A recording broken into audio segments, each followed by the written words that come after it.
Y por otro lado también la tuberculosis y el VIH, que es frecuente en nuestro medio. Entonces, harto tuberculosis.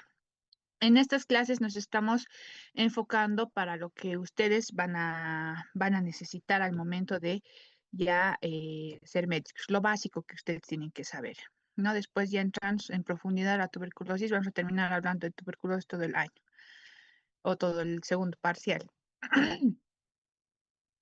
Ahora, bueno, ya sabemos cómo diagnosticar tuberculosis, ya sabemos cómo se manifiesta, ya sabemos la clínica, ya sabemos qué estudios tenemos que pedir, ya sabemos cómo iniciar tratamiento, ya sabemos las dosis, kilogramo peso, dosis máximas. Hemos visto también algunas reacciones adversas que pueden ocasionar los fármacos antituberculosos que incluso pueden ser tan graves que llegar a producir la muerte del paciente. Y tenemos que vigilar estos síntomas al momento de iniciar el tratamiento. Ahora, en esta clase vamos a ver la tuberculosis drogoresistente, es decir, aquellos pacientes que tienen resistencia principalmente a la rifampicina. Al hablar del tratamiento de la tuberculosis, habíamos dicho que que el medicamento más importante de los cuatro es la rifampicina. Esta rifampicina, pues, es la que más efecto tiene en el tratamiento. Los demás es como que le están apoyando a la rifampicina. Si no podemos usar la rifampicina, es mejor no usar ninguno, porque no vamos a usar en vano. Es mejor cambiar directamente al tratamiento de segunda línea, que es un tanto más prolongado, con más medicamentos, es más molestoso y tedioso hacer este tratamiento a los pacientes. Los mismos pacientes se cansan y lamentablemente hay bastante abandono de tratamiento en este tratamiento drogoresistente, porque los pacientes ya no toleran tan bien como en el primer esquema. Lo bueno es que en nuestro departamento no tenemos tanta incidencia de drogoresistencia, más bien en otros departamentos como en La Paz, más que todo, y Santa Cruz, es donde tienen nomás una incidencia considerable de la drogoresistencia. En nuestro departamento no tanto, casi nada en realidad. Hasta ahorita hay un paciente visto con drogoresistencia. Entonces, eso es lo bueno y ojalá sigamos así porque manejar un paciente con drogoresistencia es un poco más complicado y hay más tendencia que el paciente pueda dejar el tratamiento, abandonar, ¿no? Y que un paciente drogoresistente ande por la vida así es peligroso. ¿Por qué? Porque su tuberculosis, sus bacilos resistentes puede contagiar a una persona que nunca enferma tuberculosis y esa persona va a parecer drogoresistente de la nada. Entonces, ¿cómo es que ha ido apareciendo esta resistencia? Los fármacos antituberculosos primero han sido descubiertos en 1947 y ha habido resistencia espontánea por mutaciones genéticas estudiadas desde hace ya 50, 60 años, es decir, pacientes que ya aparecen con resistencia a la rifampicina o resistencia a alguno de los o a todos los fármacos antituberculosos ya de forma espontánea. Y hay muchos que en algún momento en los centros de salud, en provincias, se preguntan, ¿no? ¿Por qué aparece un paciente con resistencia a los fármacos antituberculosos sin haber enfermado nunca tuberculosis? ¿Por qué? Porque para hacer resistencia, hemos dicho que hay condicionantes.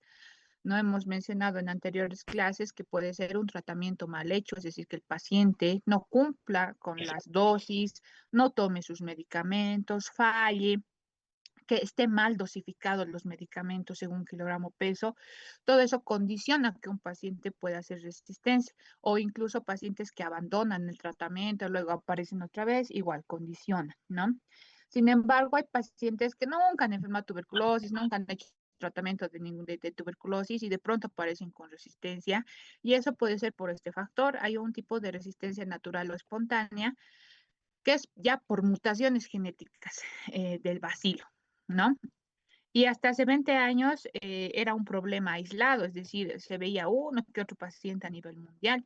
Sin embargo, hace 10 años ya las proporciones epidémicas han ido aumentando con identificación de más pacientes con resistencia.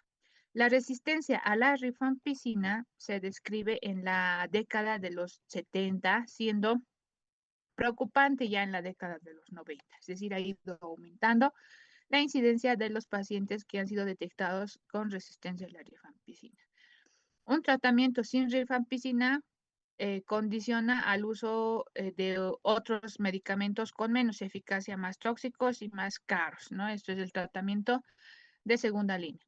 No hay un medicamento así tan eficiente como la rifampicina. Entonces, si, mm, si la rifampicina o sin el estudio de GeneXpert, porque el GeneXpert que solicitamos a un paciente con diagnóstico de tuberculosis, em, se detecta esta rifampicina, pues ya de hecho no podemos usar los otros medicamentos. Directamente es tratamiento de segunda línea. Y el abandono de tratamiento también ha habido un aumento del inicio de tratamiento segundo, porque es más largo, el paciente tiene que tomar más tabletas, entonces el mismo paciente lo deja. Y aparte que estos medicamentos de segunda línea tenían muchos efectos adversos. Hay uno, especialmente la cicloserina, que se usaba en segunda línea, que produce efectos psiquiátricos. Se ha registrado en la ciudad de La Paz, en el Instituto del Nacional del Tórax, un paciente con resistencia a la rifampicina, al cual se le había iniciado tratamiento de segunda línea y ha empezado a tener alteraciones psiquiátricas. La cicloserina produce depresión, tanto que el paciente se ha llegado a suicidar. ¿No? Entonces, a ese extremo. Entonces, para iniciar tratamiento antituberculoso de segunda línea, tenemos que valorarle al paciente en todos los aspectos, es decir, valorar cada uno de los efectos adversos que estos medicamentos pueden tener, que son diferentes a los efectos adversos que habíamos visto en el tratamiento de primera línea, el tratamiento del esquema sensible, ¿no? En este esquema de resistencia hay más medicamentos, otro tipo de efectos adversos y además también es más largo, ¿no? Y es más pesado para el paciente. Entonces aumenta el riesgo de abandono por parte del paciente y solo se logra curar al 50% de los enfermos. La resistencia a la rifampicina detectada implica posible resistencia también a la isoniazida, que es el más potente bactericida, ¿no? Entonces, sin estos dos medicamentos ya no tiene caso seguir usando el tratamiento de primera línea, es decir, el esquema. ¿Cuáles son los tipos de resistencia que conocemos? La resistencia natural, que es por la continua multiplicación del bacilo, tanto se multiplican tan rápido que al multiplicarse surgen mutaciones genéticas de este mismo bacilo, lo que va a causar que de pronto aparezcan bacilos resistentes a ciertos medicamentos. También tenemos la resistencia primaria o inicial, es decir, cuando aparece un paciente sin tratamiento previo. Y eso es por transmisión de los bacilos resistentes, sin recibir tratamiento previo o haber recibido tratamiento por al menos un mes.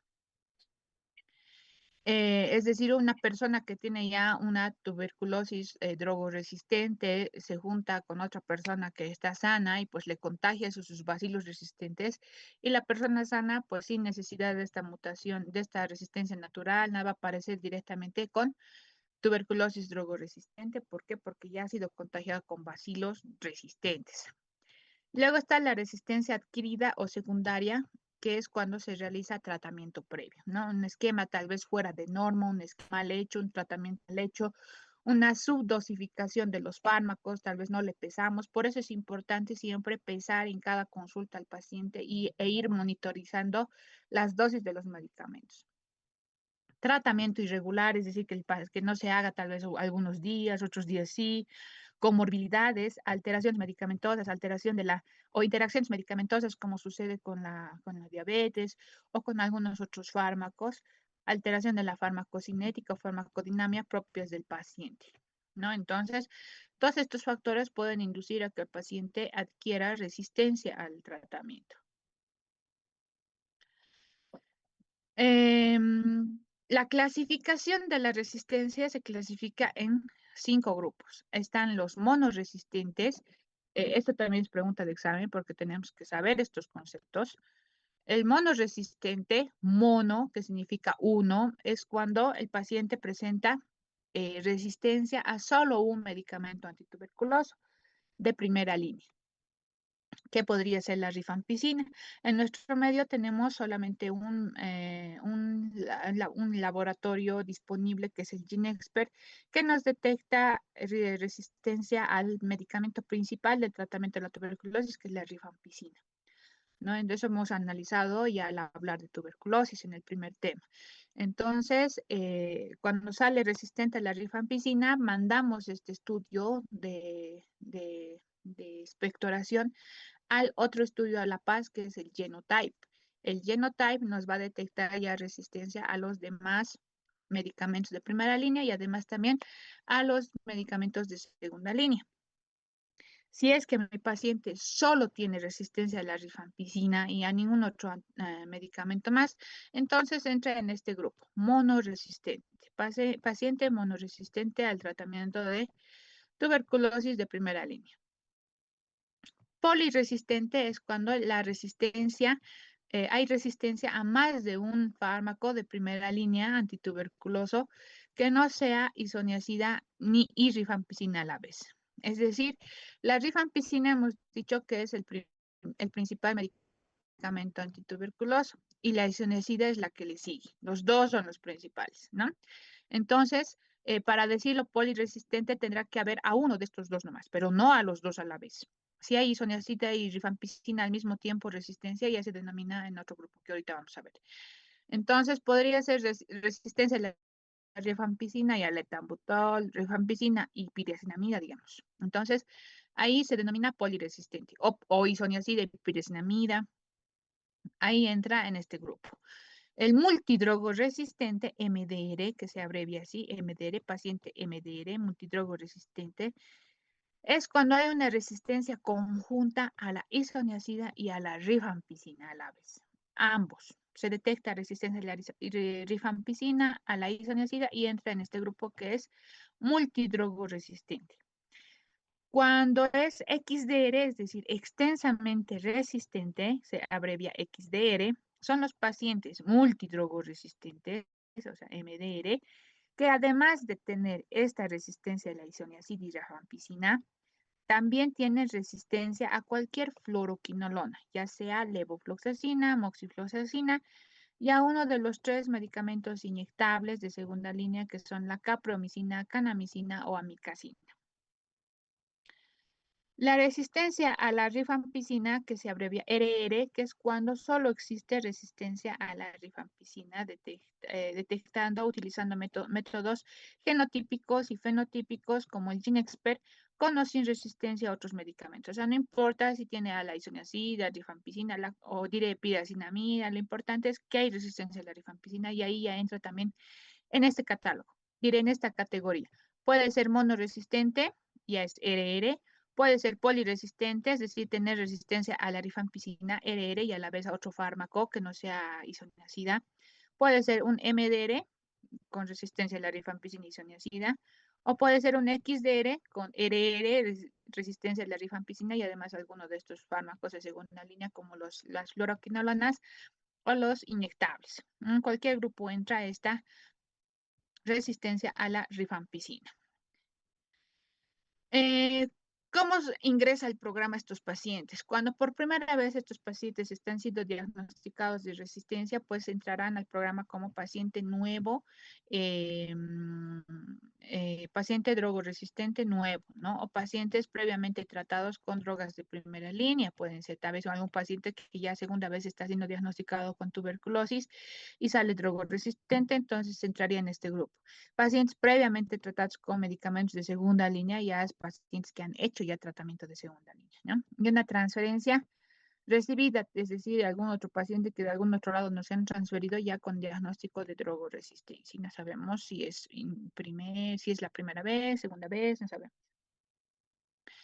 ¿Cuáles son los factores de riesgo para desarrollar resistencia? Tenemos factores de alto riesgo en donde existe un fracaso al tratamiento con drogas de primera línea. Es decir, habíamos dicho a un inicio, para el seguimiento de los pacientes con tuberculosis, para pasar a fase de continuación, se solicita una vaciloscopía y la vaciloscopía nos tiene que dar negativo. Ese es un pase para que el paciente pueda hacer ya tratamiento en segunda fase del tratamiento antituberculoso. Luego, al cuarto, quinto mes, se solicita un cultivo, se solicita baciloscopía y todo eso tiene que salir negativo. Y al final del tratamiento igual se solicita una baciloscopía que tiene que salir negativo y el paciente es declarado curado. Hemos dicho que al quinto mes, si no sale una baciloscopía positiva, ya se cataloga como fracaso al tratamiento. Entre estos pacientes con fracaso al tratamiento tienen alto riesgo de realizar resistencia a las drogas de primera línea. Es decir, hemos fracasado en el tratamiento a pesar de haberse cumplido todas las dosis, dado las dosis adecuadas según kilogramo peso. A pesar de eso, al quinto mes me sale una baciloscopia positiva y ya es fracaso. Entonces, estos pacientes alto riesgo de desarrollar resistencia a la tuberculosis o al tratamiento antituberculoso.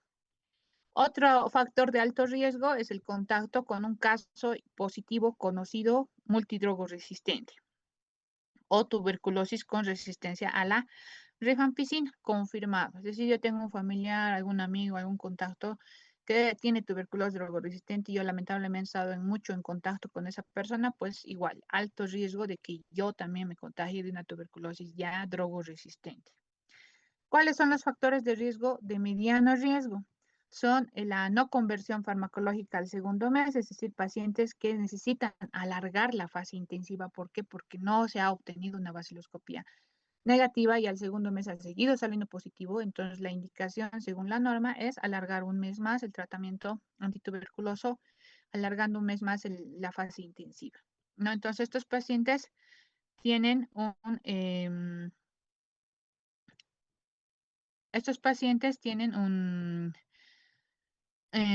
riesgo moderado o mediano a contraer resistencia a los fármacos antituberculosos. Un control bacteriológico positivo a partir del tercer mes, ya igual, alto riesgo de desarrollar resistencia, pérdida del paciente en seguimiento, es decir, paciente, hemos dicho que el tratamiento es directamente observado. El personal de salud tiene que observar y encargarse de que el paciente tome el tratamiento. Pero si se nos pierde, se va, no aparece, no se hace encontrar, le buscamos en su casa, no está, se pierde. Igual, pacientes que han perdido el tratamiento ya tienden a desarrollar resistencia si es que vuelven, ¿no? Pacientes con recaídas, es decir, pacientes que ya han hecho un tratamiento antituberculoso, ya han sido declarados curados y otra vez vuelven después de un tiempo eh, a tener la enfermedad tuberculosa. Eso es recaída. Igual, estos pacientes tienden a desarrollar resistencias.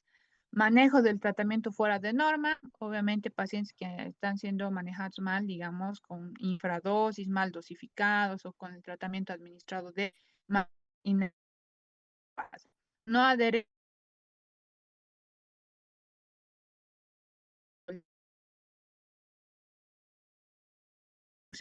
a dosis igual.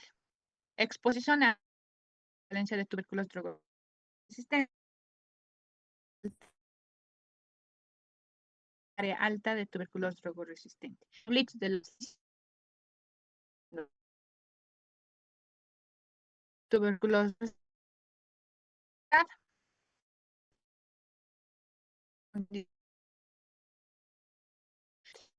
coinfección con tuberculosis VIH. Igual es un factor de mediano riesgo para poder resistencia. Comorbilidades, diabetes, colagenopatía, silicosis, otras enfermedades que pueden condicionar a que el paciente sea drogoresistente.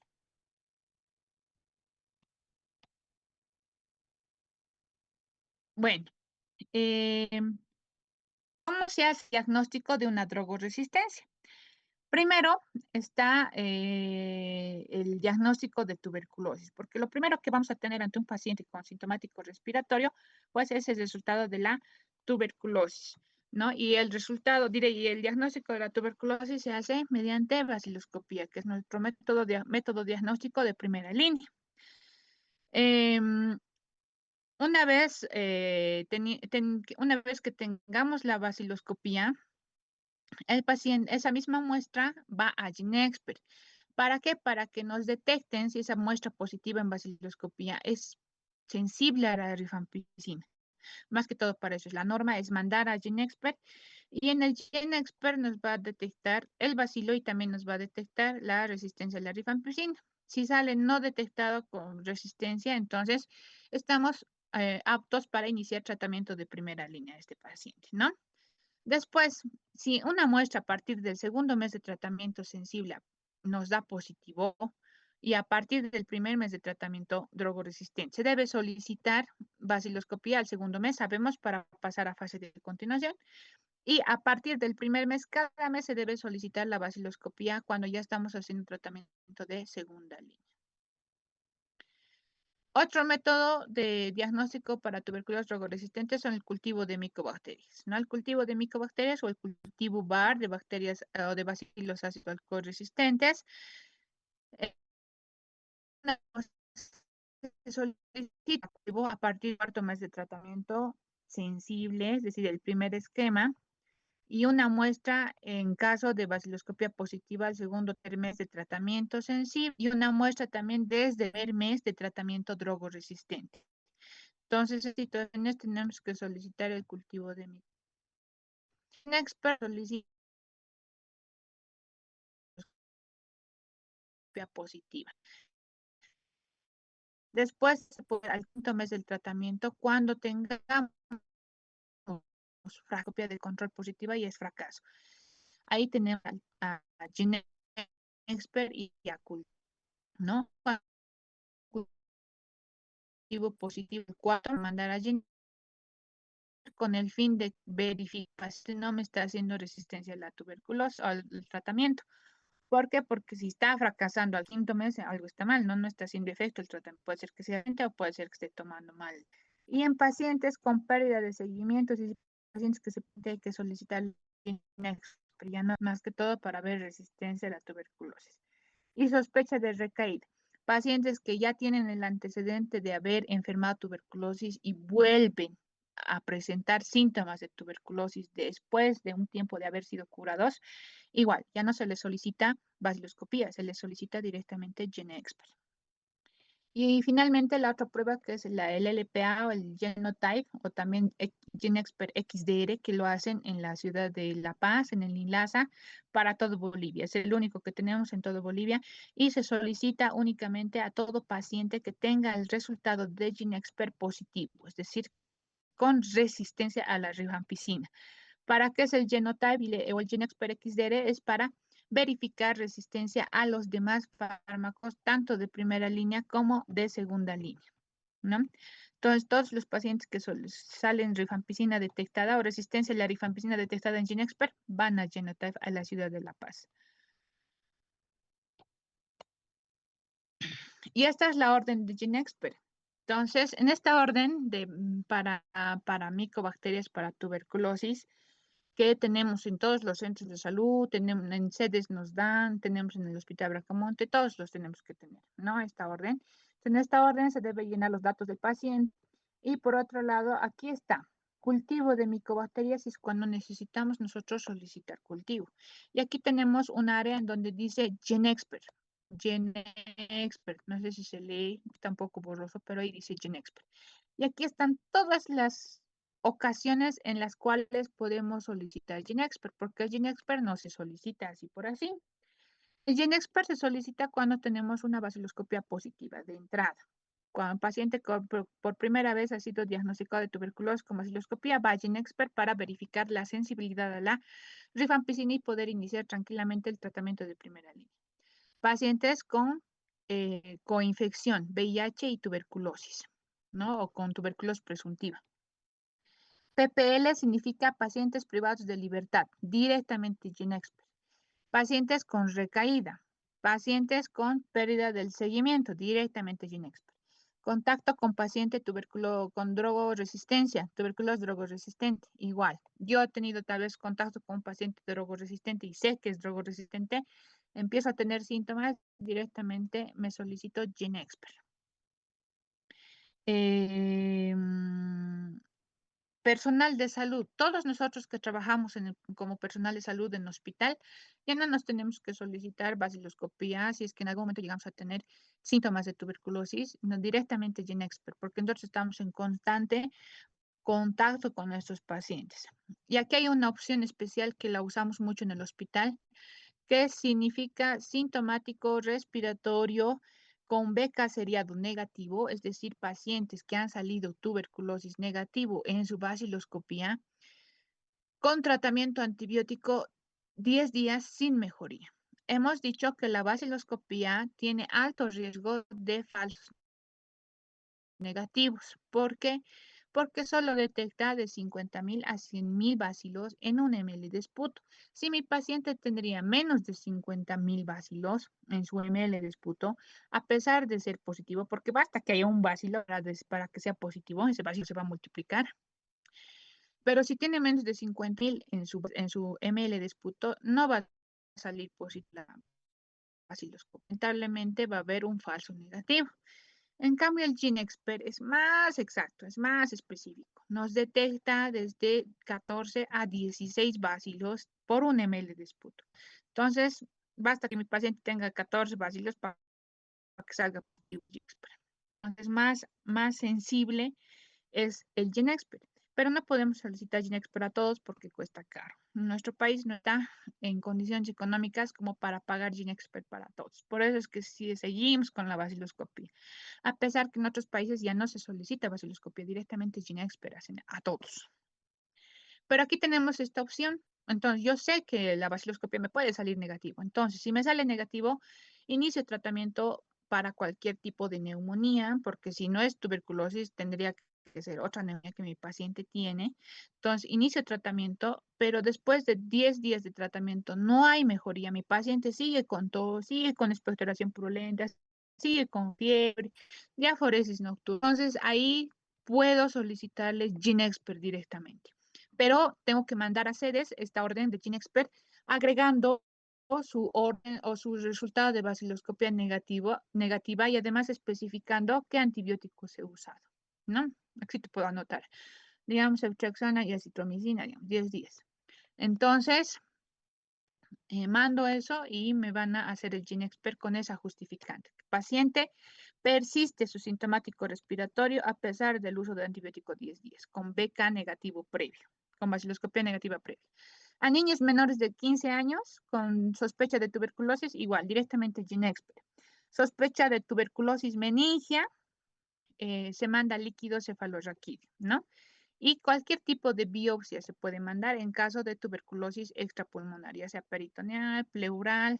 Aquí tenemos dos opciones, tejido pleural o ganglionar, pero podemos mandar cualquier otro tipo de tejido, incluso óseo. Y tenemos otra opción también que es la TB, tuberculosis presuntiva en mayores de 65 años. Paciente que tenga más de 65 años, igual tengo que solicitar directamente GeneXpert. Ya no pierdo el tiempo con las baciloscopías. Ello se puede. ¿Por qué? Porque tienen la inmunidad baja, así como los pacientes menores de 15 años. Mayores de 65 años, igual, directamente GeneXpert. Entonces, estas son las opciones que nos da el GeneXpert. En estas situaciones nada más podemos solicitar GeneXpert. Si no, no, solamente baciloscopía. Y ¿cómo se hace la vigilancia? Entonces, la vigilancia de una tuberculosis drogoresistente se hace a través del GeneXpert, que solamente podemos mandar a GeneXpert 3 tipos de muestra. El esputo, que está aquí, podemos mandar también al lavado bronquial, que es como esputo, que se hace mediante fibrobroncoscopía, lavado gástrico, líquido cefalorraquídeo y biopsias de cualquier tipo. No nos acepta el GeneXpert líquido pleural, no nos acepta líquido peritoneal, orina, no nos acepta materia fecal, nada de eso. Si yo quiero mandar algunas de estas muestras a detección de resistencia, tiene que ser a cultivo. Todo nos acepta el cultivo, cualquier tipo de muestra, pero el GeneXpert solo nos aceptan esputo, líquido cefalorraquídeo y biopsias, lavado gástrico y lavado broncoalveolar más. Después nada más. Lo demás puede ir a cultivo de micobacterias. Ahora, hasta el año pasado se usaban estos medicamentos de segunda línea que eran altamente tóxicos y además que requerían gran tiempo de tratamiento, hasta 2 años incluso de los fármacos antituberculosos. Hasta el año pasado. Entonces, el año pasado en la clase de drogoresistencia yo les había dado estos medicamentos porque hasta ahora, hasta el año pasado seguíamos usando. Y gracias a Dios, más bien, nuestro país en algo ha progresado en cuanto a este tratamiento que ya se ha modificado. Se ha ido estudiando hace varios años ya varios medicamentos antituberculosos que tienen más efecto, mejor efecto, para la tuberculosis drogoresistente, que implica usar menos medicamentos y además menos tiempo también, lo que hace que el paciente tenga mejor adherencia al tratamiento. Es decir, que ya no haya tanto riesgo de abandono como había con este tratamiento hasta el año pasado. De este tratamiento, en la levofloxacina, la kanamicina, eritromicina, la cicloserina es la que tenía más efectos adversos, como los efectos psiquiátricos que les mencionaba, y piracinamida y etambutol manteníamos en el tratamiento de segunda línea, ¿no? Aquí tenemos las dosis, todo esto. Pero le he puesto una X porque ahora ya nos hemos actualizado. Recién va a salir en el programa oficial el tratamiento ya actualizado, sin embargo, ya está a disponibilidad y ya lo estamos usando. Bueno, no tenemos pacientes drogoresistentes, pero ya está vigente el tratamiento. Entonces, como verán aquí, la fase intensiva era de 6 a 8 meses y la fase de continuación era 12 meses con estos medicamentos que les estoy mencionando. En total, casi 2 años de tratamiento y aparte, bueno, con todos los efectos adversos que tienen estos medicamentos, más que todos los efectos psiquiátricos, que ha producido bastante cantidad de abandonos en los pacientes, lamentablemente, pero no teníamos otra opción, así que continuábamos nomás con este tratamiento.